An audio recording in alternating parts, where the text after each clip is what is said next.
911, what is the address of the emergency? I'm not real sure. I'm at the river bottom, and there's some pools of blood, and I'm guessing it's just an animal, but in the water right by the river, there's a shoe. Čau, Elenček.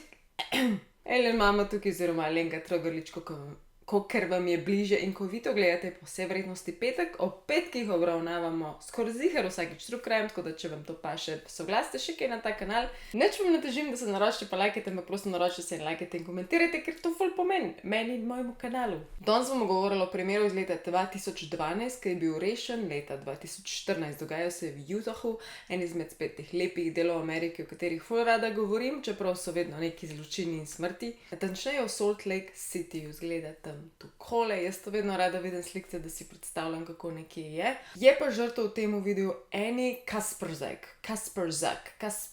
Ne vem točno, kako to izgovoriti. Ima pa precej žalostno življenjsko zgodbo. Že od leta 1997, ko je bila ona dejansko rojena, je imela potem slabe odnose v družini. V smislu, je bilo vsem navzven jasno, da te odnosi v družini niso dobri, do te mere, da so tudi klicali policijo in so prišli Annie od doma odvzeti staršem in so jo dali v skrbniške, v rejniške domove, kar pomeni, da je potem menjavala starše. Saj veste, kako žalostno velikokrat se to konča in tudi pri njej, pazi to, res bizaren primer, ko so njo starši vrnili tudi do 9-krat. Predstavljajte si, kakšno travmo mora s sabo nositi otrok, ga nekdo zavrne 9-krat. Že mi, ko smo v zvezah in ko te nekdo zavrne, ali pa te kdo ne mara, ali pa nekdo samo noče s tabo na pijačo, si lahko vas poklapan in žalosten in se sekiraš, kaj je narobe s tabo. In zdaj si predstavljajo otroka, ki sploh ne razume teh stvari, sploh ne razume, kaj je narobe naredil, da ga 9-krat vrnejo nazaj. In po tej 9. vrnitvi nazaj v rejniški dom jo pa posvoji Veronika Kasperzak, kakor zdaj veste, ta priimek je potem tudi dobila Annie, lik zaradi tega, ker je bila to njena končno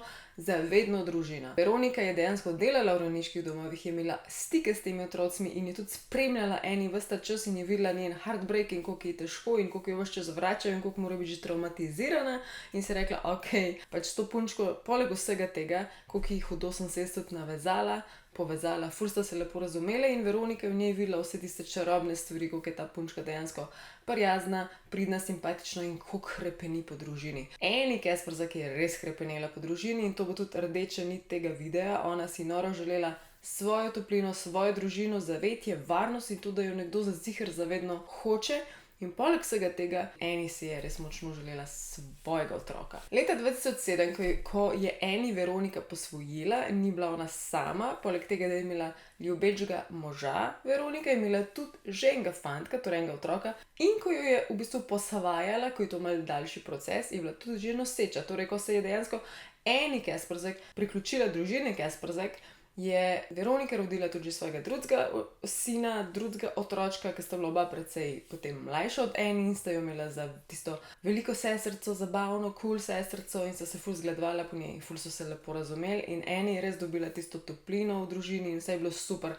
Čeprav sta se potem njena starša malo kasneje ločila in je za to zgodbo bolj pomemben James, ki je bil novi partner od Veronike. Še vedno odnosi s starim očetom so bili super, radi so se imeli, ni bilo kreganja, samo pač preprosto nista živela skupaj. Ta novi partner od mami je pa res sploh oboževal Annie, jo je opisal kot da ga ima čisto zavitega okrog prsta, da se ji ne more uprej, da je tako simpatična, da je lih kupil neke rdeče čeveljce, ki je pač vedel, da so ji ful všeč in barva ji ful všeč. Zdaj sem dojela, da sem jaz celo rdečem. Jaz sem šla rdečem, imam rdeče uhane, imam še malo rdečega make-upa, vem, da je malo scary, pardon, nisem veliko razmišljala, rdečo lučko in zdaj vidim, da sta v tem primeru ekstremno pomembna rdeča barva. To ni bilo namerno. Glavno te rdeče čeveljce je kupil za Valentinovo. Annie so vsi opisovali kot lepo navzven in navznoter. Bila je simpatična. Njen karakter je bil bigger than life, večji kot življenje samo. Ona je bila ekstremno strastna do vsega, ali je nekaj sovražila, pa je to jasno povedala, ali je nekaj imela ful rada, pa je to jasno povedala. Glasna, veliko mnenja. Pa še ena njena velika lastnost je bila to, pa jaz jo zelo razumem, ker sem bila ista v srednji in še prej osnovni, da je bila boy crazy. Američani bi to opisali nekoga, ki se ves čas zaljublja, ves čas ima občutek, da je vsak fant, ki ga spozna, vsaka punca, ki jo nekdo spozna, da je to je pa zdaj to je pa zdaj perfekt, z njo se bom poročil, z njemu sem poročila. Ona je bila prepričana, vsak fant, ki ga je spoznala, da je to ljubezen njenega življenja in Tudi to bo nekakšna rdeča nit tega videa. Bil je marc 2012 in ona je pazila svoja mlajša dva brata, bila je nedelja in ta dan sta se tudi James in Veronika, torej mami in pol ati, nekako odločila iti na dejt. Ona je bila glih toliko stara, da je popazila bratca in vse je bilo lepo nedeljsko popoldne. Ko se je Veronika vrnila, je imela zelo hud glavobol in se je odločila iti pod tuš. In ko je prišla izpod tega popoldanskega nedeljskega tuša, eni ni bilo več. Nekaj časa se mi je zdel z Jamesom to pač ok, nekam je šla, mogoče se me skriva, mogoče sam ni sporočila, da gre do kolegice, do kolega, bilo kaj, imela je takrat on-off enega fanta, Charlesa, mogoče je pri njemu. Dokler jo ni bilo mogoče malo dolg časa in sta naprej preiskala njeno sobo, tako površinsko, in sta najla pod deko ali pod rjuho, nisem prepričana, pismo, nam rekla poslovilno pismo, ampak pismo, ki je poročalo o tem, da je šla od doma. Napisala je, da je pobegnila, da je ta čas že na poti v Kalifornijo in da naj jo ne iščete, ker si želi iti, ker je ni napisala cele besede ampak je mislila s tem pregnant, noseča. In že ko zdaj spoilam to, da ona v resnici ni bila noseča, ker je vzela test in test je pokazal, da ni noseča. Mogoče tega ona ni razumela pri svojih 15 letih, ampak ok. Možno je, da pri tej starosti tega ne razumeš. Če se spomnim, sem bila toliko stara, 15. Kaj vem, da sem ful googlala te stvari, kdaj si noseč, kolikrat na mesec lahko zanosiš, kaj dejansko točno mora pokazati katero od teh nosečniških testov, zaradi tega, ker vsak mečkam drugače pokaže. In ja, veliko sem pregooglala teh stvari. So pa to taki srči, ki mogoče nočeš, da bi kdorkoli drug videl, kaj si brskal, a mogoče veš, kako to doseči, da noben ne vidi, ti ko povem. Sponzorjem tega videa Surfshark VPN. In kako ti Surfshark VPN lahko pomaga? Predvsem zagotovi tvojo online varnost med brskanjem. Zato, ker dobesedno zamaskira tvoj IP naslov, da noben ne ve, kakšen je in ga zamenja z enemu drugemu. Ali pa če ti varnost toliko ne pomeni, a boš mogoče kam potoval decembra za praznike, ali pa nasploh potuješ. Če si boš vklopil Surfshark VPN in označil, da si iz tiste države, kamor potuješ, boš dobil cenejše letalske karte, vozovnice, vstopnice in drugo. Če ti pa tudi za to mogoče ni mar, ti pa pomeni, da dobiš tu celo Netflix bazo filmov in serij. To pa vsi hočemo, a? Imaš pa tudi opcijo Surfshark One. Ena izmed amazing stvari, ki to prinese, alternativen ID. Dobesedno dobiš dodatno identiteto in e-mail, to se počutiš kot en spy pol. In potem si varen pred raznimi spami in data brokerji, tako res kulsko. Tako da pejt na surfshark.com poševnica Alenka, kjer dobiš 4 dodatne mesece za ston. Ne poudarjam, da tale pocen priložnost za zelo mal časa v okviru Black Friday ponudbe. In gremo dalje v video. Logično, ko sta Veronika in James najla ta pismo, sta takoj ponorela, klicala policijo. To sem zdaj grdo rekla, ampak valjda jih je skrbel, ker sta videla, da je nekaj več v zadju, kot samo, da se je pač zgubila za en dan. Kličeta tudi prijatelje od eni, kličeta bližnjo družino, če šla mogoče k njim. In pa tudi tistega njenega fanta, ki sem omenjala, da sta bila off and on, to pomeni tak toksična zvezda, malo skup, malo ne skup. Njegovo celo ime je Darwin Christopher Bagshaw. Long story short, eni je bila obsedena z njemu, v dnevnik je ves čas o njemu pisala res zaljubljena, do te mere, da sta tudi starša že vedela zanj, imela sta njegovo številko, tako da ni bila skrivnost. Je pa Christopher povedal, da mu je eni povedala samo to, da bo zbežala z nekom, ki ima kratice LG. To se boste najlažje zapomnili tako kot ljubljanska registracija, LJ. Starša nisem imela pojma, kdo naj bi LG bil. Niti sanjali se nima ni. Poznala sta vse njeni kolege, imela je veliko kolegov in tudi veste, da se v srednji šoli in osnovni šoli te krogi prijateljev ful hitro menjajo in preprosto verjetno starši pogosto ne sledijo, ampak Veronika in James sta bila precej na tekočem in za LG-je prej nista slišala. Vsi so jo ves čas klicali in klicali na mobilnik, ampak jo nikakor niso dobili. Nekaj časa so še točno ji sledili, mogoče celo prek Find My Phone ali ne vem, kjer app so imeli. Policija ima itak dosti dostopa do tega, samo moraš imeti ta e-mail, pa ne vem kaj vse. In nekaj časa se je telefonu dali slediti, tako hitro se je premikal, kakor da je v nekem avtu, na vlaku, bilo kaj, potem je pa kar naenkrat zginil. In ko so jo klicali, je šel klic vedno samo direktno v voicemail. Glede na to, da je eni sklepala, da je noseča in ker ne bi pobegnila zaradi tega, ker ne bi bila noseča, sta starša sklepala, da ok, še vedno verjetno najhujši scenarij je to, da pride domov prejaslej in je pač noseča, bomo naprej reševali potem. Ampak drug dan zelo hitro razvejo ob 7:50 dopoldne že, da je scenarij precej hujši. 911, what is the address of the emergency? You know, I'm not real sure. I'm at the river bottom, and there's some pools of blood. And I'm guessing it's just an animal, but in the water right by the river there's a shoe. Ja, ta moški v klicu pove, da je videl ogromno krvi in da sklepa, da je samo od živali, ampak ga mečkam skrbili zato, ker je videl v bližini tudi rdeč čevelj.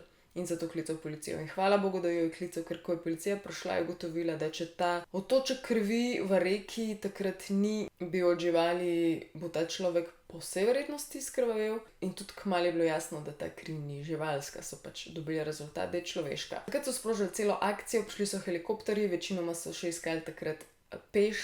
In kakšno miljo preč od te krvi in čevlja so najdeli tudi dejansko truplo, ki je plavalo v vodi v tej reki in se je ujelo v veje. Zdaj to truplo je bilo neprepoznavno. Ko si to truplo pogledal, nikdar noben ne bi mogel reči, da je to Annie. V bistvu so sprva mislili, da je neka Azijka, stara 25 plus let, zaradi tega, ker je bila tako izmaličena.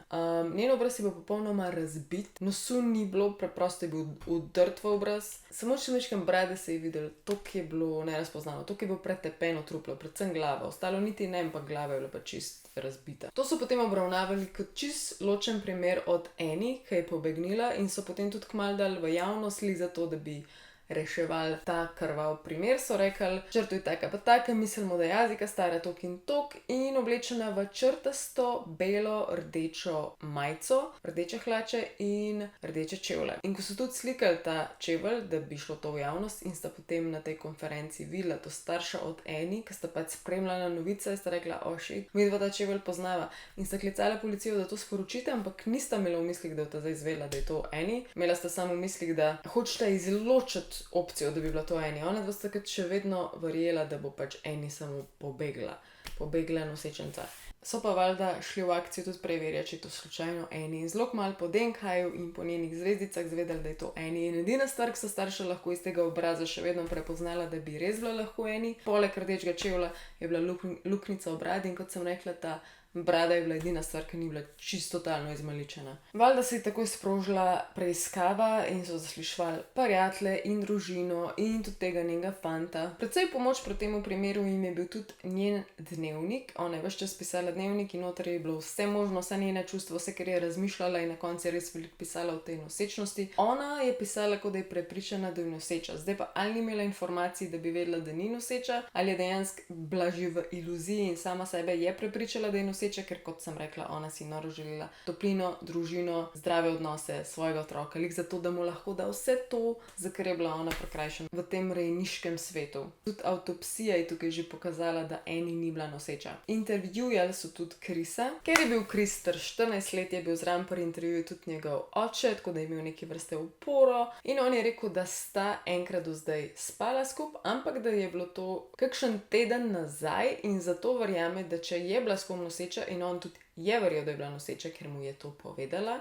Je rekel, da je to ziher za LJ-jem, tist kratice L, kot sem prej rekla. In vse se zdaj vrti okrog tega skrivnostnega moškega LJ, ki noben ni vedel, kdo je. Chris je samo še rekel, da je nek starejši, ki je verjetno bolj cool od njega in od vseh drugih, tako malo starejši, da ga nikoli ni srečal, nikoli niti videl njegove slike, je pa enkrat z njemu govoril po telefonu. Chris je povedal tudi, da naj bi tega LJ-ja Annie spustila enkrat v hišo svojih staršev, že, ne vem, tok in tok mesecev nazaj, novembra, in naj bi ona dva skupaj spala in valjda tega nihče ni vedel, zaradi tega, ker bi jo bilo sram to povedati valjda svojim staršem. In pa Chris je tudi imel alibi, tako da je bil zelo kmalu odpuščen kot kakršnakoli osumljena oseba, ne bi bil takrat pri babici. Ta isti večer, marca, ne bi on hotel iti do enega kolega in ko je gotovil, da tega kolega ni doma, se je obrnil in ni šel domov, ampak je šel k svoji babici, ker ne bi tudi preživel celo noč in ne bi spal na kavču. Babica je to potvrdila, njegov oče je to potrdil, tako da je imel dve priči in trden alibi. Na eno stvar je samo še opozoril in je rekel, moji čevlji imajo verjetno gor 1 do 2 kapljice krvi od Annie, to bo zaradi tega, ker smo bili zadnjič pri enemu kolegu in je ne začela iz nosa kri teči, tako da je pač opozoril na to. In ta drugi kolega naj bi bil Spencer in potem so jasno intervjuirali tudi Spencerja in vprašali, če lahko to zgodbo potrdi in Spencer je rekel, ja, to je vse res, Annie je pač tekla kri, tako da to je vse možno. In tudi, kar se tiče tistega LJ-ja, ne bojo pozorni, ker ba je bad news, zelo nevaren, nek gangster celo, ne vem koliko starejši, in ja, da ne bi obstajal, ampak tudi on ga nikoli ni videl in ni mogel dati o njemu popolnoma nobenih drugih informacij. Torej, tudi on ga ni spoznal, je pa enkrat od njega dobil e-mail, je bilo pa ful weird, ker se je podpisal ta LJ, ampak je bilo pa poslano iz maila od Annie. Weird. 15. marca policija dobi klicev je oče od Krisa in je rekel, o moj bog, ta LJ je pretegnen, zdaj je šumem naše hiše za avtom in je grozil našemu dragmu Krisu. Policija je rekla, jo, čisto vse kaže na tega LJ-ja, gremo še naprej preiskovati Annino sobo, če je noter še kakšen clue. In najdel so v bistvu pesem, ki jo je napisala Annie in je bila namenjena LJ-ju, ker je zgor pisala LJ, pomišljaj Leighton Janden. Tako da so končno zvedeli, kdo naj bi LJ bil, imel je tudi ime in valjda so potem za tem imenom ful iskali, kdo bi bil, v katerih krogih se giba, kje ga najdete v imeniku in niso najdeli nič smiselnega, nič v bližini, nič, da bi jih dejansko povezali s kjerokoli osebo. In potem končno se oglasi na policijo ena priča. Ta priča je bila Joanna in Joanna reče, jaz vse vem, ampak sem v izi tudi kriminalka in vam vse povem v zameno za imuniteto, kar pomeni, da jo oprostijo vseh njenih zločinov, takih manjših, ni lahko ga ubila, ampak tako, manjših zločinov. In so rekla, ok, se strinjamo, ti sam povej, kaj se je zgodilo. In ona reče, ok, jaz poznam enega Daniela. Daniel je kriminalc, gangster, ukvarja se z drogam, itd. To je bilo dejansko res, Daniel je imel že svoje zapisnike, bil je problematičen, bil je neke vrste kriminalc, ampak do te mere, da je bil trenutno izpuščen, pač ni bil v priporu, je bil pač zunaj. In ona reče, ja, jaz in Daniel in LJ smo bili pri Danielu doma in tam je bila še ena punca. In potem jo je tudi ta Joanna začela klicati ne več ena punca, ampak Annie, Kasperzak. In je z nami hangala, dokler ni šla v eno sobo imeti spolnega odnosa z LJ-jem, to pač vem, ker smo vsi slišali. In ko se je vrnila, je Denis tudi rekel, jaz bi tudi s tabo spal, a bi šla z mano imeti spolni odnos. In je rekla, ne, kaj s sabo narobe in se je začela mu smejati v glavo. In je Denis ponorel in iz jeze, ker se mu je smejala, jo je začel z glavo zaletavati v steno. Do te mere, da je kri špricala iz njenega nosu, iz njenih ušes, iz ust, iz povsod.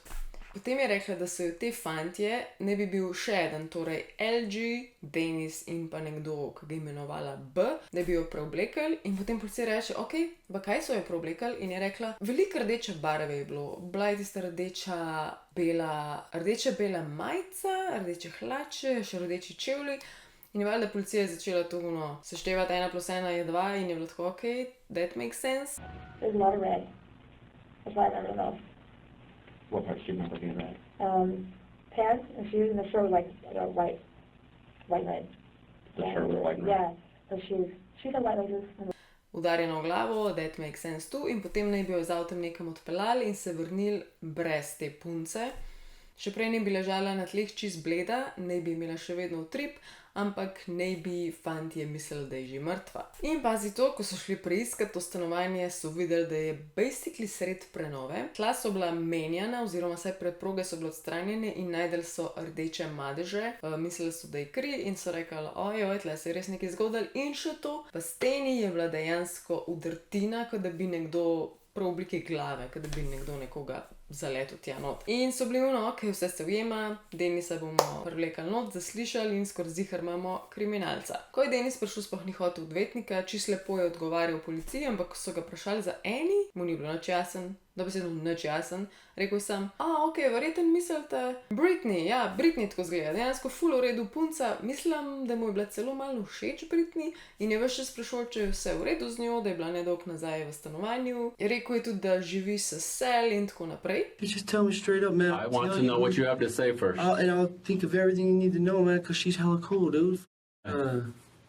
That's Brittany. I'm pretty sure that's Brittany. She lives with Sal. Or Sal? she stays with Sal. She's Mercedes' friend. Mercedes' friend. Yeah. And, did something happen to her? She ever been to your house? Yeah, she just came to my house the other day. In ko je gotovil, da policija nekaj sum v povezavi z njim, je rekel, če mislite, da sem kaj naredil, jaz hočem odvetnika. In isto sekundo so policaji vstali in šli ven, totalno prepričani, da je on pač kriv. In potem so šli raziskati ta flat in ugotovili, da tiste rdeče madeži sploh niso bili kri.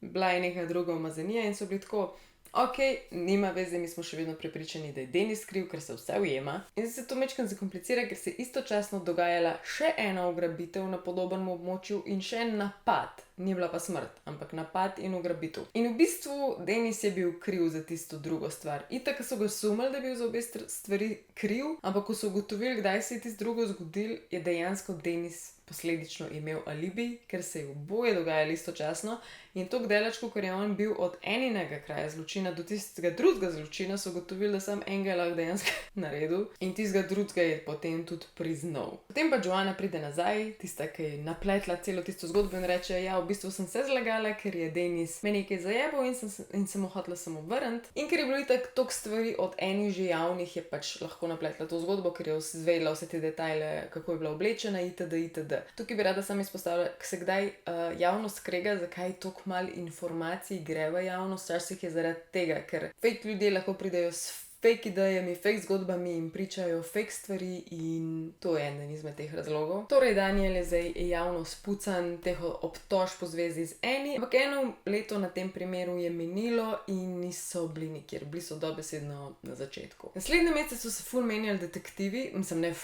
so se 3 na tem primeru zamenjali, ampak je noro, ker en izmed njih je tudi vmes umrl, izgubil življenje in drugi so potem žalovali in vse se je še toliko bolj vleklo zaradi tega in na koncu je prišla ena carica, ena ženska, ki se je pa res poglobila, ena detektivka. Ona si pa ful zapičila v odnos Chrisa, torej fanta od Annie in od Annie. In se je zapičila predvsem v njune klice tisti večer, ko je Annie umrla, ki jih je bilo ogromno. Med njima, res ogromno. Tako en za drugim trajali so nekaj minut, pa po 20 minut, pa 3 minute, pa blokirani klici so bili vmes in potem je zvedela, da te blokirani so bili tudi dejansko med njima in ko to raziskuješ, veš, da ni bilo kar nekaj, veš, da ni bila kar ena debata, prepričan si, da je šlo za en prepir, za nek fajt. Veš, tisto, kaj nekaj reče, pa vloži, pa drug kliče nazaj, pa nekaj pove, pa vloži. Toxic shit, ampak skozi ker je bil nek kreg. Torej, zakaj ste se kregali lih ta večer? In pa ta detektivka je tako zelo videla en potencial v teh številkah, da je samoplačniško, sama je plačala, da je šla na nek tečaj, da se izobraz, kolikor se le da v zvezi s telefonskimi klici, da jih lahko pri primerih najboljš možno rešuje in je prek tega prišla tudi do tega, da se je Christopher isti večer ves čas klical sa svojo babico, tako je 3-krat, 4-krat, ker bi bilo pa bizarno, ker isti čas naj bi on bil pri babici, naj bi spal to noč pri babici na kavču. Torej, zakaj, če sta bila v isti hiši, v istem stanovanju, ne bi se ves čas klicala? Nima smisla. In tudi oče njegov je potem in babi sta priznala, da je bila to laž. Tisti čevelj, ki sem rekla, da ne bi mogel 1 do 2 kapljice krvi od Annie, zaradi tega, ker naj bi enkrat tekla kri z nosu, je potem tudi Daniel naknadno rekel, ja, mogoče bo več kapljic, ampak te kapljice je bilo precej več in tudi so bile od Annie. Tako da v bistvu so imeli ves čas dokaze tik pred nosom, ali pa vsaj povod, da bi mogli Chrisa majčkeno bolj preveriti. Tudi Spencerja so še enkrat poklicali nazaj policijo in tudi Spencer, ta kolega od Chrisa, je priznal, da je že prej lagal in je povedal vse, kar ga je Chris prosil, torej, da LG obstaja, kdo naj bi LG bil, da je mafic, da je nevaren, bla bla bla, da jim je grozil. Vse to je bila laž. In v tem času so imeli intervju z še eno njeno prijateljico od Annie in ta punca je povedala, LJ, ja, vem, kdo ne bi to bil. In rekla je, da je ona ves čas z LG mislila Christopherja. LJ je Christopher. Christopher je bil ves čas pred njimi, LJ je bil ves čas Christopher. In pa še zadnja stvar oziroma glaven dokaz je bil v bistvu od mamice od Annie. Annie je to isto jutro, ko je zbežala, rekla, da jo je Chris vprašal, če bi te sprašal, da z mano pobegneš, ali bi z mano pobegnila. In ko Annie pač ni bilo doma in je Veronika njo klicala, torej njena mami, je klicala Chrisa, ker pač je imela njegovo številko in ko sta bila ona dva na vezi, se je ta klic odbijal od 4 različnih signalnih stolpov, teh stolpov za signal za telefone, vemo vsi, ki so te rdečo-beli. In en detektiv je potem sklepal, da je mogla biti to ena zelo specifična lokacija, kje je Chris takrat bil, da se je odbijal od 4 različnih lokacij. In je ves čas hodil po terenu in gledal, kje bi ta signal točen tak bil in je najdel eno specifično lokacijo, lih tam ob reki, kjer je dejansko se umor zgodil, ker je bila Annie umorjena, je najdel točno to lokacijo, kjer se odbijajo 4 različni signalni stolpi. Tudi res izjemna fora, kako se je ta primer rešil. Chris preprosto ne mogel biti nikjer drugje takrat, glede na njegov klic. In pazi to, potem Chrisa valjda takoj spet prelečejo na policijsko postajo in on reče, O moj bog, a nisem to dosti dokazal, da sem spucal svoje ime? To ne bi rekel nekdo, ki hoče nek primer pomagati rešiti ali pa se počuti, da ni kriv. In istočasno ni hotel več govoriti in ni hotel odvetnika. Zelo hitro so rekli, da mu bojo sodili kot mladoletniku, torej da ga tudi če gre v zapor, bo šel samo za 4 leta. In se je tudi zagovarjal potem na sodišču v smislu, da je zapeničaril, ker je pač verjel, da je noseča in on nikakor ni hotel tega otroka. In tudi na začetku je on trdil, da pač ni kriv, ampak je bil pa začasno zaprt in se je popolnoma izpovedal svojemu sojetniku. Povedal je, da je en izvabil tja ven k reki pod pretvezo, da bosta pač pobegnila in je tam imel lopato in je s to lopato ji razbil obraz, kakor je lahko, in na koncu je dal to lopato tudi na obraz in stopal gor s stopali, da je še naprej ji razbil obraz. Nekaj časa je pač trdil, da ni kriv, potem je pa to prostovoljno samo od sebe spremenil v to, da je trdil in priznal, da je kriv. Eni trdijo, da je priznal tudi zaradi tega, ker ima potem neke olajševalne okoliščine, ker itak skoraj absolutno bi bil tudi spoznan za krivga. Je bilo pa to ena izmed teh bolečih, dolgotrajnih sojenj, zaradi tega, ker je tudi Chris bil zelo mlad in so se veliko sklicevali na to, da pač ni vedel, kako reagirati, da je zapaničaril, da je verjetno mislil, da bo cel njegovo življenje uničeno, če bo imel otroka, da bla bla bla bla bla. Jaz bolj stojim za tem, da če je nekdo pri 14 letih sposoben tako brutalno nekoga umoriti, in to ni bil en udarec ali pa na hitro ali pa v paniki, to je bilo planirano, mogel jo je verjetno vsaj 15krat, da je bila toliko izmaličena, itd. itd. In da ves ta čas, ki je bilo več kot 1 leto, ni prišel naprej, ni mu bilo da žal, ni se izpovedal, pač kaže na to, da nima toliko obžalovanja in je pač scary. Tole je zapis od Annie v dnevniku. V mojem razredu matematike je fant, ki mi je zelo všeč. To je zapisala 8. maja 2011, potem ko je srečala Darwina Christopherja Bagshawa in potem se kakšno leto zatem jo je on tako brutalno umoril. Še ena stvar, zaradi katerega ne držim z njemu, je to, da je objavil ta Facebook post, ker danes govori o tem, koliko mu je težko in koliko jo pogreša in koliko je bila Annie najboljša. To je bilo jasno, preden so ga ujeli in spoznali za krivga, ker je res disgusting. Je pa, mislim, da mami od Annie tudi izzvala Chrisa in je rekla, ok, ena izmed stvari, ki lahko dokazuješ, da ti je bilo res mar za njo ali pa da ti je res žal. Do konca svojega življenja vsak mesec prispeva k Humane Society of Utah, ker ne bi bilo to nekaj povezan z živalmi in njena hči Annie je pač oboževala živali. Je tudi kasneje Chris javno izjavil, da mu je zelo žal za vse, ampak te stvari velikokrat zaporniki izjavljajo tudi samo zato, da se zasmilijo javnosti in potem prej pridejo do kakšnega pogojnega izpusta. In ja, to večinoma je ta primer. Zanima me vaš mnenje, kaj mislite o Chrisu, ali je tukaj kaj obžalovanja ali je pač nek mali psihopat. Preden se totalno poslovim, pejte na www.surfshark_Alenka oziroma link imate tudi spodaj v opisu za 4 mesece dodatne zastonj, za tole zelo posebno in kratkotrajno Black Friday ponudbo. In ja, dragi moji, hvala, da ste gledali tale video. Kot sem rekla, polajkajte in pokomentirajte. Se gledamo po vsej verjetnosti naslednji petek. Pridni bote, radi se imejte. Alien Mama out.